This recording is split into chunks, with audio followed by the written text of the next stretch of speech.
నమస్కారం, వార్తలకు స్వాగతం. ముందుగా ముఖ్యాంశాలు. CM Chandrababu Naidu press meet, పలు అంశాలపై వివరణ.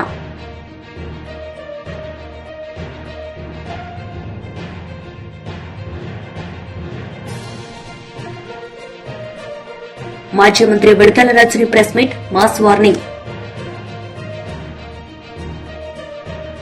సీఎం చంద్రబాబు నాయుడు మీడియా సమావేశం నిర్వహించారు. ఈ సందర్భంగా పలు అంశాలపై ఆయన మాట్లాడారు. ఎందుకు నేను ఈ మాట చెప్తున్నానంటే, ఈరోజు గెలుపు అనేది ఒక బీజేపీకో ఒక ఢిల్లీలో ఉండే ప్రజలకే కాదు, భారతదేశంలో ఉండే ప్రజలందరికీ ఆత్మ గౌరవానికి సంబంధించిన విషయం. ఈరోజు ఎక్కడికి పోయినా ప్రపంచంలో మీది ఏ దేశం అంటే భారతదేశం చెప్తాం, మీ రాజధాని ఏదంటే ఢిల్లీ అని చెప్పుకుని గర్వంగా చెప్పుకుంటాం. మనం అందరం కూడా మనకు మంచి భవిష్యత్తు ఉండాలి, ఎక్కువ అవకాశాలు ఎక్కడ ఉంటాయనుకుంటే మన రాజధాని పోవాలనుకుంటాం. అది రాష్ట్ర రాజధాని కానీ దేశ రాజధాని కానీ. యాస్పిరేషన్స్ని ఫుల్ఫిల్ చేసే ప్లేస్గా ఉండాలి. అలాంటి రాజధాని ఇటీవల కాలంలో ఒక వెదర్ పొల్యూషన్, ఒక పొలిటికల్ పొల్యూషన్, ఈ రెండు పొల్యూషన్స్ కలిపి ఢిల్లీకి పోవడం మానేసి ఢిల్లీ నుంచి వేరే ప్రాంతాలకు వెళ్ళిపోయే పరిస్థితికి వచ్చారు. ఒకప్పుడు బీహార్ నుంచి ఒక ట్రైన్ ఎవ్రీడే లేబర్ అంతా కూడా అక్కడ పోయి పని చేసుకుని మళ్ళా ఈవినింగ్ ఢిల్లీ నుంచి బీహార్కి వెళ్ళేవాడు. ఇప్పుడు బీహార్ నుంచి ఢిల్లీకి రావడంలా పరిపాలన అంటే ఎట్లుంటుందంటే, ఒక్కొక్కసారి పరిస్థితులన్నీ కూడా తారుమారయ్యే పరిస్థితులు వస్తుంది. దానికి ఉదాహరణ ఢిల్లీ. అయితే ఇక్కడ ఏ మోడల్ వర్కౌట్ అవుతుంది భారతదేశంలో అనుకుంటే, ప్రపంచంలో ఎక్కడ కానీ భారతదేశంలో కానీ పీపుల్స్ ఫస్ట్, పీపుల్ ఫస్ట్, ఒక సస్టైనబుల్ మోడల్ క్రియేట్ చేయాల్సిన అవసరం ఉంది. అదే నరేంద్ర మోడీ ఒక సస్టైనబుల్ మోడల్ని క్రియేట్ చేస్తున్నాడు. ఆయన్ని మనస్ఫూర్తిగా అభినందిస్తున్నాం. ఈరోజు ఢిల్లీలో గెలుపు కూడా ప్రధానమంత్రి నరేంద్ర మోడీ గారిపై నుండే నమ్మకం. ఆ నమ్మకంతో ఢిల్లీ ప్రజలు నరేంద్ర మోడీ గారి నాయకత్వాన్ని బలపరిచారు. ఇప్పుడు నేను మాటల్లో చెప్పడం కాకుండా విత్ ఫ్యాక్ట్స్ అండ్ ఫిగర్స్ కూడా మీకు ఎక్స్ప్లెయిన్ చేస్తున్నా ఏ మోడల్ వర్కౌట్ అవుతుంది దానికి. ఇప్పుడు మీరు చూస్తే డెవలప్మెంట్ జరగాలి. డెవలప్మెంట్ జరిగితే సంపద సృష్టించబడుతుంది. సంపద సృష్టించబడితే ఆదాయం పెరుగుతుంది రాష్ట్ర ప్రభుత్వానికి. ఆ ఆదాయం ఖర్చు పెడితే సంక్షేమ కార్యక్రమాలు ఎక్కువ చేయగలుగుతాం. మళ్లీ డెవలప్మెంట్కి ఫండ్స్ ఉంటాయి. దీనివల్ల ప్రజల్ని ఎప్పటికప్పుడు ఎంపవర్ చేసుకుంటూ తలసరి ఆదాయం పెంచి మెరుగైన జీవన ప్రమాణాలు ఇవ్వడానికి అవకాశం వస్తుంది. ఇది సింపుల్ థియరీ. ఇది ఎవరైతే సమర్థవంతంగా చేస్తారో good development, good politics, good governance, good politics, ఒక సుపరిపాలన ఇవ్వగలిగితే అది మంచి రాజకీయాలకు కూడా నాంది పలుకుతుంది. భారతదేశంలో 34 years ఆర్థిక సంస్కరణలు ప్రారంభించి అంత మునుపు మనకు ఢిల్లీ రాజధాని బ్రిటిష్ పాలన, 3 ప్రెసిడెన్సీస్, మెడ్రాస్, కలకత్తా, ముంబై, ఈ ప్రెసిడెన్సీస్ అన్నీ ఉండేటివి. మెడ్రాస్ ప్రెసిడెన్సీ ఇవన్నీ ఉండేటివి. అవి మెగా సిటీస్ మనకు. అయితే ఇంకో కొన్ని హైదరాబాద్ లాంటివి, నిజాం లోకల్గా ఉండే ఇవన్నీ ఉన్నాయి. అలాంటి కొన్ని ప్రాంతాలు ఉన్నాయి. ఓవరాల్గా ఆ సినారియో అది. 91లో ఆర్థిక సంస్కరణలు వచ్చాయి. 91 నేను ఎప్పుడు కంపేర్ చేస్తాను, బిఫోర్ 91, ఆఫ్టర్ 91. ప్రీ 91 అనేది ఆర్థిక సంస్కరణలు రాని నేపథ్యంలో కాంగ్రెస్ పార్టీ మొనోపలి, ఒకే పార్టీ, సుస్థిరమైన ప్రభుత్వం, స్ట్రాంగ్ ప్రభుత్వం, ప్రపంచమంతా కూడా ఎగతాళి చేసే రోజులవి. హిందూ గ్రోత్ రేట్ మీకు 2% వస్తుంది, 1% వస్తుంది, మీకు అభివృద్ధి చేత కాదు అని ఎగతాళి చేసే రోజులు. అక్కడి నుంచి రిఫార్మ్స్ వచ్చాయి. మాజీ మంత్రి కేటీఆర్ మీడియా సమావేశం నిర్వహించారు. ఈ సందర్భంగా ఆయన మాట్లాడారు. ఓట్లు 300-400 ఉంటాయేమో.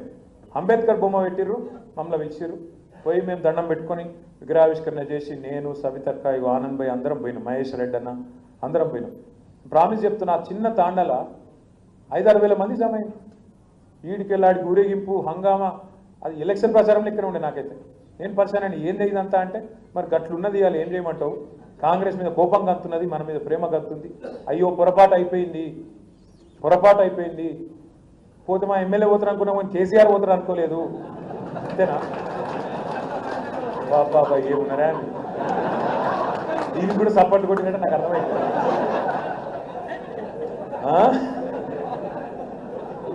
పోతే మా ఎమ్మెల్యే పోతారు అనుకున్నాం, కేసీఆర్ పోతారు అనుకోలేదే. మరి మీ ఎమ్మెల్యేలందరూ వెళ్ళి కేసీఆర్ ఎట్లుంటే నాకు అర్థం కాదు. కాబట్టి మనందరం కూడా ఇక గవర్నింగ్, అందుకే ఇవన్నీ నేర్చుకోవాలి, ఒక్కొక్కటి నేర్చుకోవాలండి. మా ఎమ్మెల్యే పోతే కేసీఆర్ కూడా పోతాడు, ఎమ్మెల్యేలు ఉంటేనే కేసీఆర్ ముఖ్యమంత్రి అవుతాడని ఎరుక కావాలి మనకు కూడా. రెండవది ఏమనుకున్నాం పార్లమెంట్ ఎలక్షన్లో, ఈ ఎలక్షన్ మనది కాదు, అది వాళ్ళిద్దరి మధ్య నడుతుంది అనుకుని మనోళ్ళు కూడా కొంతమంది అటు ఇటు అయింది. ఏమైంది మరి ఇవాళ? 8 మంది వాళ్ళు, 8 మంది వీళ్ళు. చిన్నప్పుడు మనకు స్కూల్లో లెక్కలు చెప్తారు, 8 + 8 ఎంత? 16.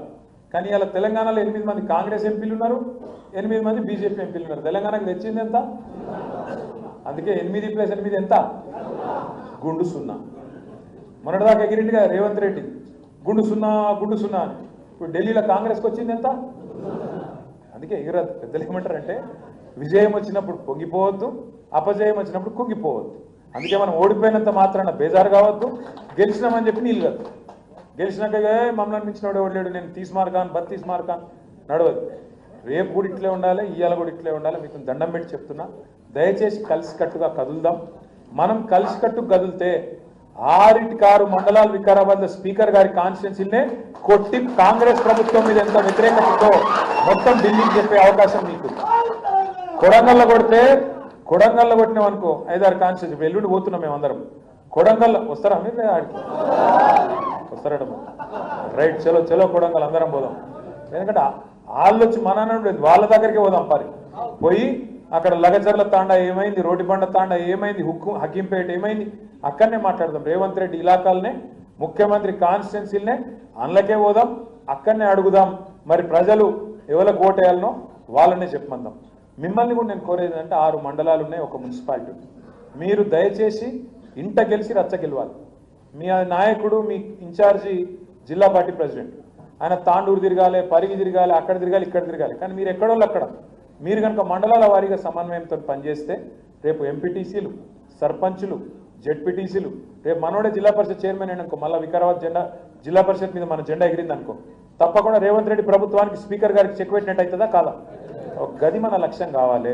ఇప్పుడు ఎదురుగా ఈ ఎలక్షన్ ఉంది, ఇక 4 ఏళ్ల తర్వాత ఆ ఎలక్షన్ ఉంది, అప్పటి సంగతి అప్పుడు చూసుకుందాం. కానీ క్రికెట్లో చెప్తారు కదా, నెక్స్ట్ బాల్ ఆడాలి. ఫస్ట్ ఈ నెక్స్ట్ బాల్ ఆడాలని అవుట్ కావద్దు, అటెన్క నెక్స్ట్ ఓవర్ ఆడాలి. కాబట్టి నెక్స్ట్ బాల్ ఇప్పుడు మనకు ZPTC, MPTC, sarpanch election, municipality ఉన్నాయి. వీటిలో కొడదాం, తప్పకుండా ఐకమత్యంగా ముంగటికి పోదాం. ఆనంద్ కూడా మళ్ళొక్కసారి నేను కోరుతున్నా, దయచేసి వేరే అనుకోకండి, మంచి వాళ్ళని చూడండి, గుర్తించండి. నావాడు నీవాడు కాదు, గెలుపు గుర్రాలు, ఖచ్చితంగా గెలిచేటోళ్ళు, సామాజిక సమీకరణలు, అవతలలో ఎవరిని పెడుతురు, మనం ఎవరిని పెట్టాలి ఆలోచించుకొని ఒప్పి. ఎవరైనా నారాయణ అనుకో, 10 మందిని కూర్చోబెట్టి 10 మంది టికెట్ పెడితే ఒప్పించి అన్న నీకు ఇంకో పోస్ట్ ఇస్తా, రేపు గవర్నమెంట్ వచ్చినాక నామినేటెడ్ ఇస్తా, లేదా పార్టీ పదవి ఇస్తా అని చెప్పి మెప్పించుకొని సీనియర్లను కూడా ముంగట కూర్చోబెట్టుకొని విశేషమైన అనుభవంగా. బీజేపీ నేతలు రోడ్ షో నిర్వహించారు. ఈ సందర్భంగా వారు ప్రసంగించారు. సంవత్సరానికి 80,000 రూపాయల బెనిఫిట్, అదేవిధంగా ఇంకొక వైపు తెలంగాణలో కాంగ్రెస్ ప్రభుత్వ వైఫల్యాలు టీచర్లకు కానీ ఇతర జాబ్ హోల్డర్స్ కానీ వారికి అనేక రకాలైన డిఎల్ కానీ వాళ్ళ రిటైర్మెంట్ తర్వాత వారి డబ్బులు వాళ్ళు రావడానికి ఎంత గోసపడుతుందో ఇలా ప్రజలందరూ కూడా చూస్తా ఉన్నారు. అదేవిధంగా కాంగ్రెస్ ప్రభుత్వము ఎలక్షన్ లో ఇచ్చిన యువకులకు ఇచ్చిన హామీలు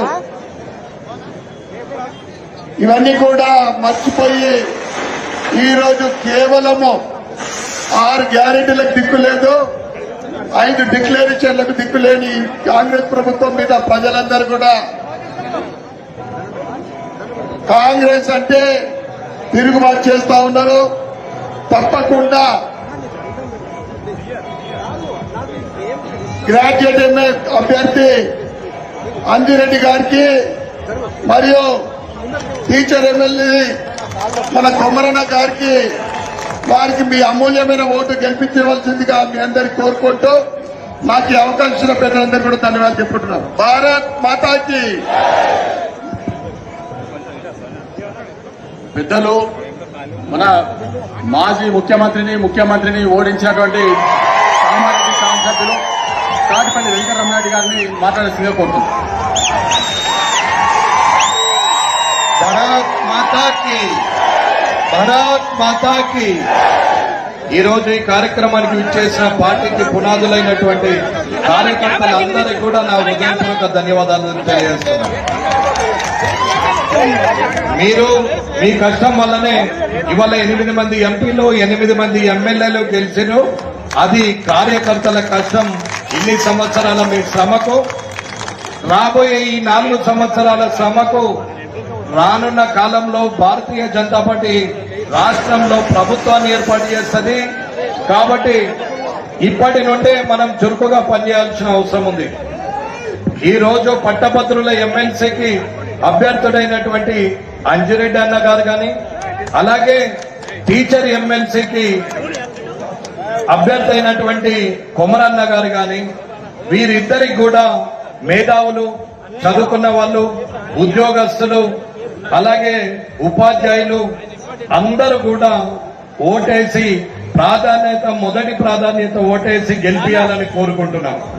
ఈ రోజు కేంద్ర ప్రభుత్వం చేసినటువంటి ఇన్కమ్ ట్యాక్స్ తగ్గింపు వల్ల ప్రతి ఒక్క ఉద్యోగస్తునికి కనీసం 5 లక్షల రూపాయల ఇన్కమ్ ట్యాక్స్ మిగిలిపోయే పరిస్థితి వచ్చింది. మొన్నటి బడ్జెట్ లో మనకు చేసినటువంటి సాయాన్ని ఈ తెలంగాణ ఉద్యోగస్తులు అందరూ కూడా గుర్తుంచుకుంటారు. అలాగే కాంగ్రెస్ ప్రభుత్వం నిర్వాహకం మీ అందరికీ తెలుసు. ముఖ్యమంత్రి చేస్తున్నటువంటి పనులు కూడా తెలుసు. పాత అయినా అట్లున్నాడంటే కొత్త అయినా ఇట్లున్నాడు. పాత అయినకేమో అలువు గాని అన్ని హామీలు ఇచ్చి ఫెయిల్ అయితే, కొత్త అయినా దానికి డబల్ హామీలు ఇచ్చి కనీసం రైతులకు రుణమాఫీ చేయలేదు, రైతు భరోసా ఇవ్వలేదు, అమ్మాయిలకు 12,000 రూపాయలు, అలాగే స్కూటీలు, అలాగే ఉద్యోగాలు, ఇలాంటివి ఏవి కూడా ఇవ్వని పరిస్థితి ఉంది అనేది ఒకసారి ఆలోచించాల. కనీసం ముఖ్యమంత్రినే ఆలోచన కూడా లేకుండా ఇవాళ ఆయన మాట్లాడుతున్న చిల్లర మల్లర మాటల్ని ప్రభుత్వం. మాజీ మంత్రి విడుదల రజని మీడియా సమావేశం నిర్వహించారు. ఈ సందర్భంగా ఆమె ఎమ్మెల్యే ప్రత్తిపాటి పుల్లారావుపై మండిపడ్డారు. మీద నాతో సహా ఇక్కడ కేసు కట్టారు. ఇక్కడంట వైఎస్ఆర్ కాంగ్రెస్ పార్టీకి సంబంధించినటువంటి నాయకులు, కార్యకర్తలు బయటికి రావద్దు, యాక్టివిటీస్ చెయ్యొద్దు, ఎక్కడ కూడా గొంతెత్తి మాట్లాడొద్దు, ఎవ్వరూ కదలాడకూడదంట. ప్రతి గ్రామం నుంచి ఈ రోజున పోలీస్ స్టేషన్లో కేసులు పెట్టడం, పోలీస్ స్టేషన్లకు పిలిపించడము, హరాస్ చేయడము, తిట్టడము, కొట్టడము, కేసులు పెట్టడము, అరెస్టులు చేయడము, జైళ్లకు తీసుకువెళ్లడము,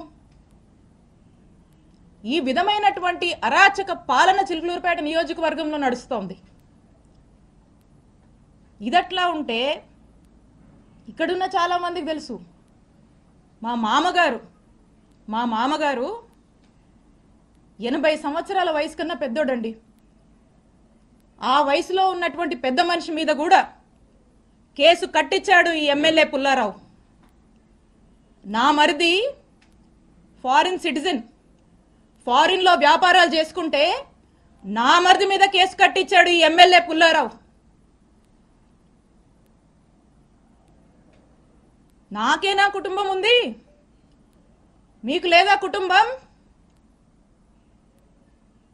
ఎన్ని రోజులు సాగుద్ది అనుకుంటున్నారు ఇట్లా? ఎన్ని రోజులు నడుస్తుంది అనుకుంటున్నారు ఇట్లా? నేను ఇక్కడ మీకు ఒక్కటే చెప్పాలనుకుంటున్నా. ఈరోజు నా కుటుంబాన్ని, మా వైఎస్ఆర్ కాంగ్రెస్ పార్టీ నాయకుల్ని, కార్యకర్తల్ని మీరు ఇబ్బంది పెడతా ఉన్నారు. పుల్లారావు గారు, మీకంటూ ఓ రోజు వస్తుంది, గుర్తుపెట్టుకోండి. ఇంకోసారి చెప్తున్నా, మా కుటుంబం జోలికి వస్తున్నారు కదా, మాది పురుషోత్తపట్నం, గుర్తుపెట్టుకోండి, ఊహించుకోండి ఒకసారి. నేను ఇక్కడ మీ మీద గెలిచి మిమ్మల్ని ఇంట్లో కూర్చోబెట్టాను. ఇక్కడ 5 ఏళ్ళు నేను పనిచేశా, నేను ఎమ్మెల్యేగా చేశా, నేను మంత్రిగా పనిచేశా. కానీ ఎక్కడా కూడా ఇలాంటి వాతావరణాన్ని క్రియేట్ చేయాల, ఇలాంటి అరాచక పాలనకు మేము ప్రోత్సహించలా. ఎక్కడా కూడా ఏదన్నా కూడా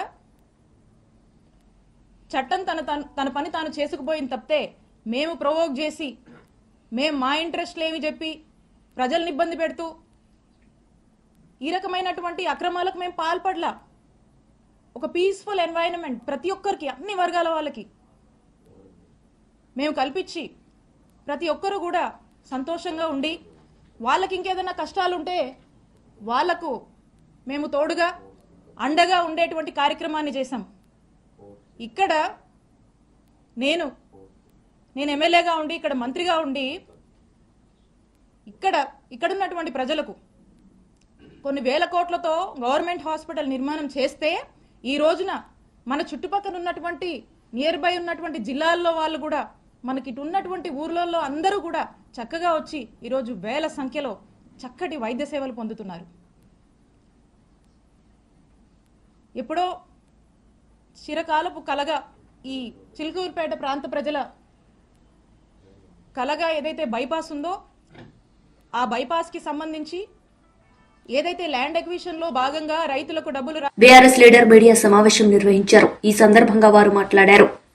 పరిరక్షణ కానీ ఈరోజు రాష్ట్రంలో రేవంత్ రెడ్డి గారి నాయకత్వాన పాలనకు ఒక కొత్త భాషను చెప్తా ఉన్నారు. పాలన అంటే భక్షించడం, శిక్షించడం. ఎన్నికల సందర్భంగా అనేక హామీలు ఇచ్చి తెలంగాణ రాష్ట్రాన్ని సాధించి 10 సంవత్సరాల కాలంలో కేసీఆర్ గారి నాయకత్వంలో అద్భుతమైనటువంటి పాలన సాగించి ప్రజా జీవితంలో గుణాత్మకమైనటువంటి మార్పు వచ్చిన తర్వాత అధికారాన్ని చేజిక్కించుకోవడమే పరమావధిగా ఎన్నికల మేనిఫెస్టోలో అనేక హామీలు ఇచ్చింది కాంగ్రెస్ ప్రభుత్వం, రేవంత్ రెడ్డి నాయకత్వాన. మరి అటువంటి హామీలను నెరవేర్చాల్సినటువంటి బాధ్యతను విస్మరించి ఆ హామీలు నెరవేర్చమని ప్రజల పక్షాన, బీసీ సంఘాల పక్షాన తీవ్రమైనటువంటి ఒత్తిడి వచ్చినటువంటి దరిమిలా మేము ప్రజలకు మంచి చేసే కార్యక్రమాల రూపేణ వాళ్ళు చేస్తున్నటువంటి ద్రోహం, దగ ఇంత అంత కాదు. ప్రధానంగా ఈరోజు మేము సిఎస్ గారిని కలిసి వారి దృష్టికి తీసుకొచ్చినటువంటి అంశాలు 2. ఒకటి, 42% రిజర్వేషన్లు బీసీలకు తీసుకొని వచ్చి ఆ రిజర్వేషన్లు చేయించి, అమలు చేయించి మాత్రమే స్థానిక సంస్థలకు ఎన్నికలు జరిపించాలి. రెండవది, కులగణన సందర్భంగా బీసీలకు జరిగినటువంటి ద్రోహాన్ని కూడా వారి దృష్టికి తీసుకురావడం జరిగింది. గతంలో జరిగినటువంటి సర్వేల సందర్భంగా వచ్చినటువంటి బీసీ జనాభాను ఈరోజు వీళ్ళు ప్రకటించినటువంటి లెక్కలను చూస్తే బీసీల గొంతు కోసేటువంటి లెక్కలు వాళ్ళు ఈరోజు మరి చట్టసభల ముందు ఉంచడం జరిగింది. ఇక రిజర్వేషన్ల విషయానికి వస్తే వాళ్ళకు అమలు చేసేటువంటి చిత్తశుద్ధి లేదు కాబట్టి మసిబూసి మారేడుగాయ చేసేటువంటి ప్రయత్నం చేస్తూ ఉన్నారు.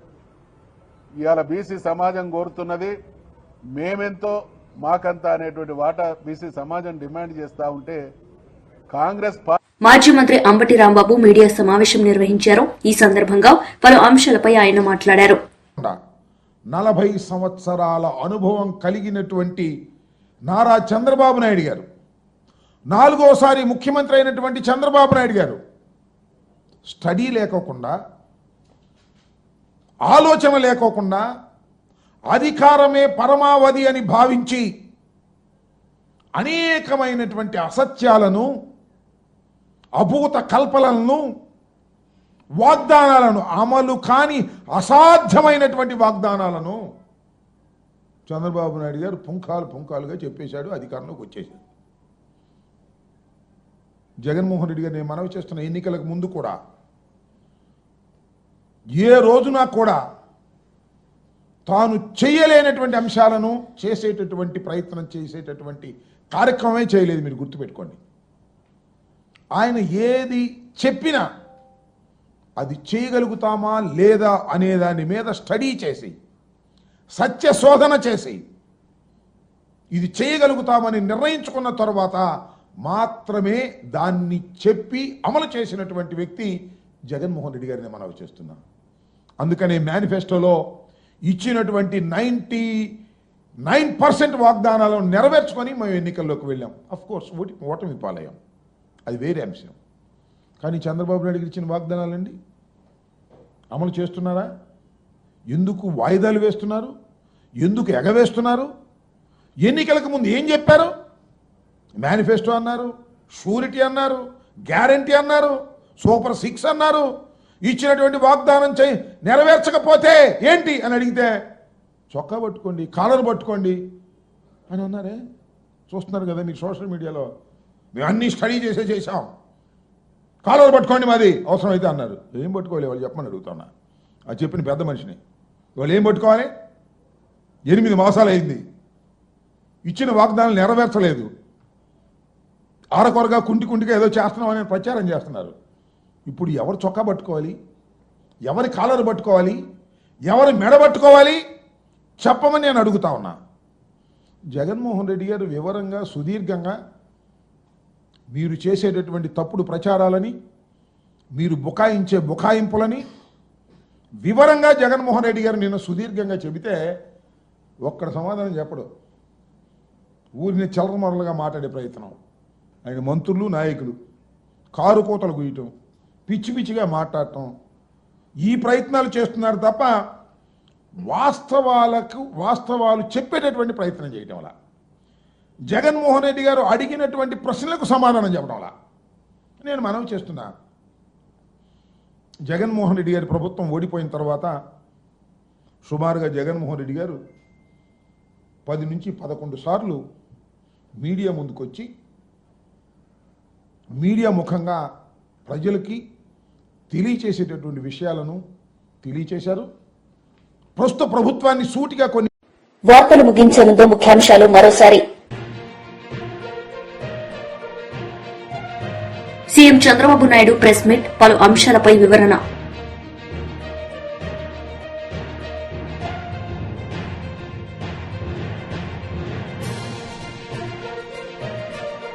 మాజీ మంత్రి Vidadala Rajini press meet, mass warning.